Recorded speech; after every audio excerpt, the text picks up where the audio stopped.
Hello friends, कैसे हो? मैं हूं आशीष गुर्जर। आप सबका फिर से एक बार स्वागत है। अब देखो फ्रेंड्स, 11th का जो लास्ट वीडियो आया था उसके अंदर हमने क्या सीखा था? तो अकाउंट की डेफिनेशन सीखी थी और उसके साथ साथ हमने क्या सीखा था? तो उसके कैरेक्टरिस्टिक्स सीखे थे। तो उस टाइम पे भी हमने दो चीज़ें सीखी थी, आज भी हम दो चीज़ें सीखने वाले हैं। उसमें से एक जो है वो हमारे अकाउंटिंग के ऑब्जेक्टिव्स है एंड सेकंड पॉइंट जो है वो हमारा लिमिटेशन है अकाउंटिंग के। अब जो बेनिफिट है या तो फिर एडवांटेजेस है अकाउंटिंग के, वो हम अभी नहीं सीखने वाले, उसका रीज़न मैं बाद में बता देता हूँ। सो अभी के लिए स्टार्ट करते हैं हमारे objective and limitation. So let's begin. Okay friends, जैसे कि आप लोग देख सकते हो, ये रहे हमारा ऑब्जेक्टिव ऑफ अकाउंटिंग्स। उसमें सबसे पहला है हमारा परमानेंट रिकॉर्ड।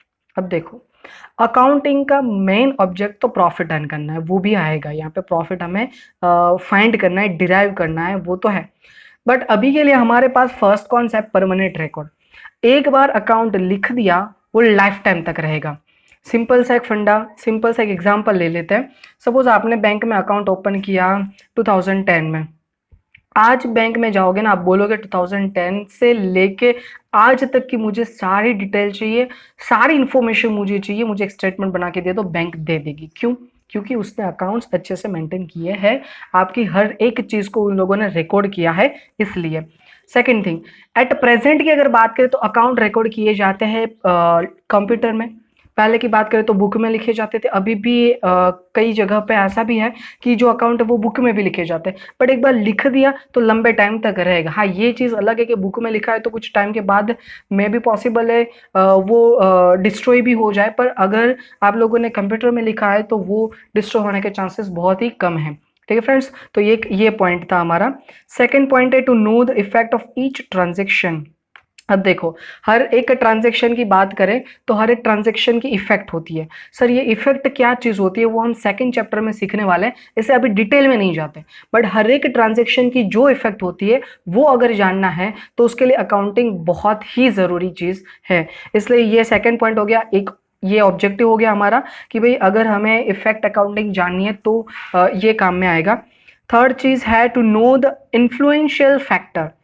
अब देखो, इन्फ्लुएंशियल फैक्टर की बात करते हैं। अब बिजनेस में क्या होता है, कोई फैक्टर ऐसे होते हैं कि जिस फैक्टर की वजह से आपका प्रॉफिट इमीडिएटली इंक्रीज हो जाता है।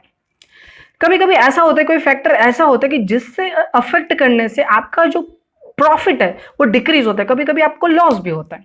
सर एग्जांपल दो जरा। जैसे कि हम बात करें कि अभी ये लॉकडाउन में क्या हुआ कि कोरोना वायरस की वजह से जो सैनिटाइजर है या तो फिर हम बात करें मास्क है, उसकी डिमांड कैसी हो गई? बढ़ गई। Is it clear? मतलब उसका सेल कैसे हो गया? बढ़ गया। तो ये फैक्टर हुआ, इससे प्रॉफिट भी सबका बढ़ेगा।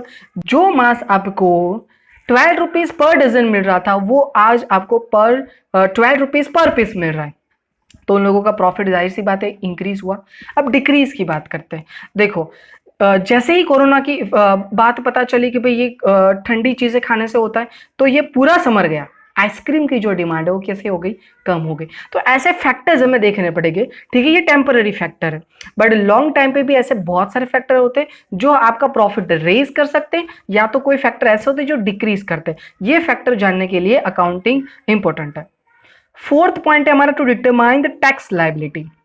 देखो, हम अगर अर्निंग कर रहे हैं तो हमें टैक्स भी पे करना पड़ेगा गवर्नमेंट को, क्योंकि गवर्नमेंट सारी चीजें रन करती है, तो उसको हमें क्या करना पड़ता है? टैक्स देना पड़ता है, ताकि गवर्नमेंट उस पैसे से ये सारी चीजें जैसे कि रोड है वगैरह वगैरह, इसके बारे में डिटेल में नहीं जाते, वो आगे इन फ्यूचर आने ही वाला है टैक्स का। तो हमें टैक्स पे करना है, और ये टैक्स जो पे किया जाता है वो प्रॉफिट के ऊपर होता है। और प्रॉफिट किससे पता चलता है? अकाउंटेंसी से। अकाउंट लिखोगे तब जाके आपको पता चलेगा कि प्रॉफिट कितना हो रहा है। तो एक ये चीज है। तो फिफ्थ नंबर है to know the quantum of payables. अब देखो, क्वांटम मतलब साइज, कितने पेबल्स है, बट पेबल्स मींस व्हाट? अब देखो, मान लो कि मैं मार्केट से क्रेडिट पे परचेस करके आता हूं। देखो, कैश पे तो परचेस होता ही है, पर क्रेडिट पे भी परचेस होता है। आपका भी अकाउंट होगा। जैसे कि एक सिंपल एग्जांपल लेते हैं, मिल्क वाला। तो मिल्क वाले को हम हर रोज पैसा नहीं देते नॉर्मली, तो उसको क्या करते हैं, एक महीने के बाद हम पैसे दे देते हैं। या तो सेकंड एग्जांपल है तो न्यूज़पेपर वाला। न्यूज़पेपर वाले को हर रोज हम 5 रुपए 6 रुपए नहीं देने बैठेंगे, उसको एक महीने का एक साथ पैसे दे देंगे। तो ये क्या चीज हो गई? आपका एक साथ आप पेमेंट करने वाले भी जो चीज परचेज की वो क्रेडिट पे परचेज की है। Is it clear? तो जब भी हम क्रेडिट पे, अभी ये तो सिंपल से एग्जांपल थे, पर कंपनी में तो क्या होता है, बहुत सारी चीजें, रॉ मटेरियल है, ये सारी चीजें क्रेडिट पे परचेस की जाती है। और अगर वो लोग क्रेडिट में परचेस करते हैं तो उसका एक टाइम पीरियड होता है, उस टाइम पीरियड पे उसका पेमेंट करना पड़ता है। तो एट प्रेजेंट कितने पेबल्स है ये जानने के लिए भी अकाउंटिंग का यूज होता है। नेक्स्ट, उसके बाद हमारे पास to know the quantum of receivable. अब देखो, जैसे हम क्रेडिट से परचेज करते हैं वैसे हम क्रेडिट पे सेल भी करते हैं। अगर मैं बिजनेस कर रहा हूं तो मैं पहले रॉ मटेरियल कहीं से क्रेडिट में परचेस करके लाऊंगा, फिर मैंने उसको फिनिश गुड्स में कन्वर्ट किया, फिर ये फिनिश गुड्स में किसी कस्टमर को सेल कर रहा हूं। अब वही कस्टमर अगर मेरा रेगुलर कस्टमर है तो मैं क्या करूंगा, उस कस्टमर को क्रेडिट पे सेल करूंगा। तो अगर मैं उसको क्रेडिट पे सेल कर रहा हूं तो मुझे उसके पास इन फ्यूचर में पैसे लेने पड़ेंगे। Is it clear? तो वो पैसे मुझे लेने हैं, वो मेरे रिसीवेबल्स हो गए। तो वो भी जानना है कि भाई हमारे रिसीवेबल्स कितने हैं, हमारे पेबल्स कितने हैं, तो वो किससे पता चलेगा हमें, तो वो अकाउंटिंग से ही पता चलेगा। नेक्स्ट, 7 नंबर पॉइंट है to measure the profitability of the business. हम बिजनेस रन किए जा रहे हैं, पैसे अर्न किए जा रहे हैं, बट पता तो चलना चाहिए ना कि हमारा जो इनकम है, जो हमारी इनकम है वो एक्सपेंस से ज्यादा या कम है। ये कैसे पता चलेगा? जब अकाउंटिंग लिखोगे तब हमें पता चलेगा। जो हमारी इनकम है उसमें से एक्सपेंस माइनस करोगे तो हमारा प्रॉफिट कितना हुआ, तो ये प्रॉफिट हमें जानना है। तो इसीलिए बोला to measure the profitability of the business. ठीक है, 8 नंबर पॉइंट है to know the economic status of the business. अब देखो, स्टेटस की बात करते हैं, इकोनॉमिक स्टेटस की मतलब कि वो फिनेंशियली कैपेबल है या नहीं है, वो जानने के लिए। अब देखो सर, पता कैसे चलेगा वो फिनेंशियली कैपेबल है या नहीं है? तो देखो, जिसके रिसीवेबल, जिसकी असेट ये ज्यादा है, उसकी लायबिलिटी उसके पेबल से, तब सर ये वर्ड कहां से आ गया, असेट, लायबिलिटी, रिसीवेबल, पेबल, ये सारी चीजें इस चैप्टर में ही हमें सीखनी है। अब इतना समझ लो, असेट एंड रिसीवेबल फायदा है, लायबिलिटी एंड पेबल हमारा लॉस है, नुकसान है। सर कैसे, वो सब हम समझने वाले जब उसकी टर्मिनोलॉजी आएगी तब। अभी समझ लो, जिसकी असेट एंड रिसीवेबल ज्यादा है अपने लायबिलिटी एंड पेएबल से, तो उसकी जो इकोनॉमिकल स्टेटस है उसका वो ज्यादा है। अगर कम है तो उसका इकोनॉमिकल स्टेटस कम है। सिंपल सा फंडा था, आई होप कि ये क्लियर हो गया। नेक्स्ट, उसके बाद 9 and last, to detect and avoid error and frauds. अब देखो, अगर आप इतना बड़ा बिजनेस लेके बैठे हो तो आप तो सारी चीजें नहीं करने वाले ना। वो सारी चीजें जो हमारे एम्प्लॉय कर रहे हैं, जो हमारे कर्मचारी कर रहे हैं, वो कहीं ना कहीं कोई ना कोई मिस्टेक कर रहे हैं। चलो गलती हो गई, उसको एरर बोलेंगे, पर कभी कभी वो जानबूझ के करते हैं, मतलब फ्रॉड भी करते हैं। जैसे कि मान लो भाई 500 की चीज उसने सेल की, वो लिखने गया, टाइप करने गया, 500 की जगह पे 50 लिख दिया, ये गलती से हुआ है। Is it clear?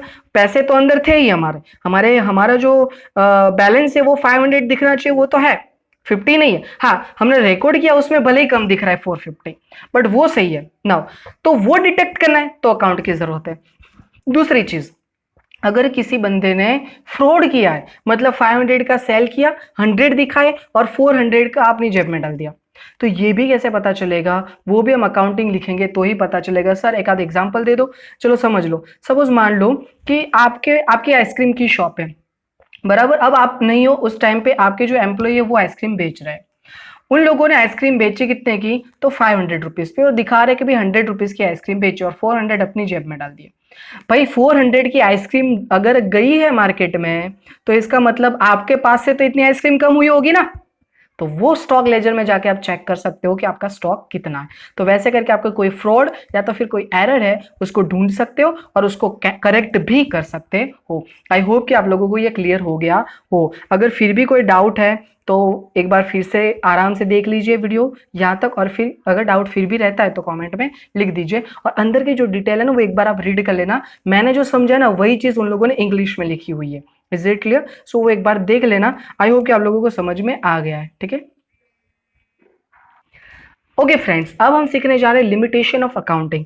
वैसे इसके बाद वाला जो पॉइंट है वो हमारा कौन सा है, एडवांटेजेस वाला है, बट वो इसीलिए नहीं कर रहे क्योंकि उसकी हमारे पास एक स्टोरी है। जैसे हमने कैरेक्टरिस्टिक्स में हमने स्टोरी हमारी स्टोरी थी वो जहाँ से हमने छोड़ी है वहां से वो स्टोरी वहां से कंटिन्यू होने वाली है। इससे वो छोड़ा है ताकि आपको इजीली याद रह जाए, तो वो नेक्स्ट वीडियो में होगा। उसके अंदर हम ये स्टोरी कवर करेंगे और जो हमारे एडवांटेजेस है वो हम सारे कवर कर लेंगे। ये दोनों क्वेश्चन इंपॉर्टेंट इसलिए उसके लिए स्टोरी स्टोरी बनाई है मैंने। नाउ अब इसकी बात करते हैं लिमिटेशन की। तो पहला लिमिटेशन है नॉन फाइनेंशियल ट्रांजेक्शन। देखो, जब से अकाउंटिंग के बारे में स्टार्ट किया है बकना, उस टाइम से मैं एक ही चीज बोले जा रहा हूं। क्या बोले जा रहा हूं? कि हमें फिनेंशियल जो भी ट्रांजेक्शन है उसको रिकॉर्ड करना है। तो नॉन फाइनेंशियल का क्या सर? नहीं रिकॉर्ड करते, पर फिर भी जरूरी तो है। सर एग्जांपल दो। सपोज मान लो कि आप रास्ते से जा रहे थे, मैं उसी रास्ते से गुजर रहा था, तो मैंने देखा कि आप पैदल जा रहे थे और मैं फेरारी लेके जा रहा हूं। तो मैंने क्या किया? ब्रेक लगाई, आपको अंदर बिठाया, फिर हम गाड़ी लेके निकल गए और आपको लिफ्ट दी जहां तक आपको जाना था वहां तक। चलो, अब वहां पे उतरने के बाद मैं ऐसा बोलूंगा कि चलो निकाल 20 रुपए? सीधी सी बात है, ऐसा तो नहीं बोलेंगे हम। तो ये क्या हो गया? आपको फ्री में सर्विस मिल गई। तो फ्री में मिल गई, आपने पैसे भी पे नहीं किए, तो क्या इसको रिकॉर्ड ना करें? नहीं करना है। पर क्या ये जरूरी नहीं था? ये याद नहीं रखना पड़ेगा आपको कि मैंने आपको हेल्प की थी? रखना तो पड़ेगा। समझ में आए? तो ये चीज है। तो ये सबसे बड़ी लिमिटेशन है कि भाई नॉन फिनेंशियल ट्रांजेक्शन्स जो होते हैं उसको हम रिकॉर्ड नहीं करते। जैसे कि एग्जांपल देख लो, क्वालिटी लाइक ऑनेस्टी, लॉयल्टी, फिर commitment of employees working in the organisation, ये सारी चीजें। जैसे कि मैं एक बार बोल दूं कि भाई ये करना है, मतलब करना है। डन, जो हमारा एम्प्लॉय वो करता ही रहता है, ऑनेस्टली काम करता है। हम जो सैलरी देते हैं वो तो ठीक है, पर वो बहुत ही ऑनेस्टली काम करता है। तो ये सारी चीजें जो नॉन फिनेंशियल है बट नहीं रिकॉर्ड करते, काम की तो है, क्या कर सकते हैं। नेक्स्ट, सेकंड है स्टेबल वैल्यू ऑफ मनी। अब देखो, जो हमारा मनी है उसकी जो वैल्यू है वो बहुत ही स्टेबल है। सर कुछ समझ में आया वैसे समझाओ। देखो, मान लो कि 2010 में मैंने एक लैंड का एक टुकड़ा खरीदा। वो खरीदा था 2010 में 1 लाख का। तो मैंने जब रिकॉर्ड किया होगा ना, वो 1 लाख ही होगा। 1 लाख, 1 लाख, 1 लाख, 1 लाख, 1 लाख, 1 लाख, 1 लाख। अब 2020 में भी मेरे पास वो 1 लाख होगा। हाँ, डेप्रिसिएशन मैंने अप्लाई किया होगा तो वो डिक्रीज हुआ होगा, बट वो इंक्रीज नहीं होगा। बट दरअसल उस 2010 में जो 1 लाख का जो मैंने लैंड परचेस की थी, उस लैंड की एट प्रेजेंट मार्केट में वैल्यू कैसी होगी? जाहिर सी बातें ज्यादा होगी। डन, 5 लाख, 6 लाख, 7 लाख में भी पॉसिबल है 10 लाख भी हो गई हो, बट हम फिर भी किसके ऊपर अटके होते हैं? 1 लाख के ऊपर। दूसरा एग्जांपल, सपोज मान लो कि मैंने एक मशीनरी 50,000 रुपीज में 2 साल पहले खरीदी थी। अब 2 साल के बाद वो मशीनरी खराब ही होने वाली है, पक्का पता है। तो वो 50,000 मैंने रिजर्व रखा था। बट अगर मैं इस बार की बात करूं तो 2020 में वही मशीनरी जो है वो 50,000 में नहीं मिलेगी, 70 में मिल रही है, 80 में मिल रही, उसकी प्राइसेस इंक्रीज होगी, बट मैरिज रिकॉर्ड के हिसाब से तो वो 50,000 की है। तो ये स्टेबल प्राइसेस है उसकी। तो ये लिमिटेशन हो गई इसकी, ये स्टेबल नहीं होना चाहिए, पर हमें लिखना पड़ता है, स्टेबल ही करना पड़ता है। नेक्स्ट, हिस्टोरिकल ट्रांजेक्शन और इवेंट। हम जो चीज रिकॉर्ड करते हैं ना, वो एक बार बन जाती है ना, उसके बाद ही रिकॉर्ड करते हैं। हम सेल रिकॉर्ड करते हैं जब वो हो जाता है तब, जब हम परचेज रिकॉर्ड करते हैं जब वो हो जाता है तब, जब हम अब किसके पास से पैसे मिल जाते हैं, रिसीव करते, उस टाइम पे रिकॉर्ड करते हैं। दैट मीन्स ये सारे ट्रांजेक्शन्स कैसे होते हैं? एक तरह से पास्ट बन जाते हैं हमारे, और फिर उसको हम रिकॉर्ड करते हैं। ठीक है, सिंपल था। अवॉइडेंस ऑफ मार्केट वैल्यू, वो पॉइंट अभी जो ऊपर वाला देखा था ना, फिक्स वैल्यू जो रहती है हमारी मॉनेटरी वैल्यू जो फिक्स रहती है उसके जैसा ही है। अब देखो, मार्केट वैल्यू अवॉइड करने का मतलब क्या है? मान लो कि 5 साल पहले, लैंड का एग्जांपल लेते हैं, 5 साल पहले 1 लाख का लैंड लिया था। एट प्रेजेंट 2020 में उस लैंड की वैल्यू है 4 लाख रुपीज, बट मैं कितना दिखाऊंगा? 1 लाख। तो ये मार्केट वैल्यू को इग्नोर करना हुआ। मैं 4 लाख को तो इग्नोर ही कर रहा हूं, बोल रहा हूं भाई चल हट, मैंने तो लिया था 1 लाख में, मैं तो वही लगाऊंगा। Next, 5 number, use of estimates. अब देखो, अकाउंट में ना ज्यादातर एस्टिमेट को ध्यान रखा जाता है। एस्टिमेशन क्या होता है? जैसे कि मैं बात करूं डेप्रिसिएशन, घिसाई की, ये प्रोडक्ट मैं अगर यूज करूंगा तो 5 साल तक चलेगा, ऐसा मेरा अंदाजा है। तो मतलब एवरी ईयर 20% तो मेरा जो प्रोडक्ट है वो कम हुआ। समझ में आए? जो असेट है मेरा 20% का डेप्रिसिएशन लगेगा। ये वर्ड थोड़ा अलग है, डेप्रिसिएशन भी समझना है, वो बाद में, अभी छोड़ो उसको। कम हुआ इन शॉर्ट, ऐसा मान लो ना अभी। तो वो जो 20% डिक्रीज हुई आपकी वैल्यू, वो आपका अंदाजा, वो एस्टिमेशन में भी पॉसिबल है वो 4 साल में भी खत्म हो जाए, जो आपकी एसेट है। में भी पॉसिबल है 5 नहीं 10 साल तक चल जाए। समझ में आया? तो ये पूरा का पूरा एस्टिमेशन के ऊपर चलता है, इसलिए ये भी एक लिमिटेशन है। नेक्स्ट, उसके बाद ड्यूअल स्टैंडर्ड। अब देखो, जब हम फाइनल अकाउंट रिकॉर्ड करेंगे ना, तब हम 2 अकाउंट बनाएंगे। 2 चीज बनाने वाले हैं, अकाउंट तो नहीं बोलेंगे। एक को अकाउंट बोलते हैं, वो है प्रॉफिट एंड लॉस, और दूसरा स्टेटमेंट होता है, वो है बैलेंस शीट। अब जो प्रॉफिट एंड लॉस अकाउंट है ना, उसमें जो करंट प्राइस है उसको फोकस करते हैं। भाई आज मैंने खरीदी की है, तो उसका 10,000 रुपीज लगा तो मैं 10,000 लिखूंगा, 5,000 लगा तो मैं 5,000 लिखूंगा। जो प्राइस लगा ना वो प्राइस हम लगाएंगे। बट अगर हम बात कर रहे हैं बैलेंस शीट की, तो उसमें जब परचेस किया गया उस टाइम पे क्या प्राइस थी, वो प्राइस को हम फोकस करते हैं। मतलब ड्यूअल एस्पेक्ट हो गए, ड्यूअल स्टैंडर्ड। कभी आप बोलते हो करंट की प्राइस, कभी आप बोलते हो पास्ट की प्राइस, करना क्या है, दोनों ही करना है, इसलिए बोला ड्यूअल स्टैंडर्ड। आई होप कि ये क्लियर हो गया है। ओके फ्रेंड्स, अगर आपको फिर भी कोई क्वेरी है तो मुझे कमेंट में लिख दीजिएगा।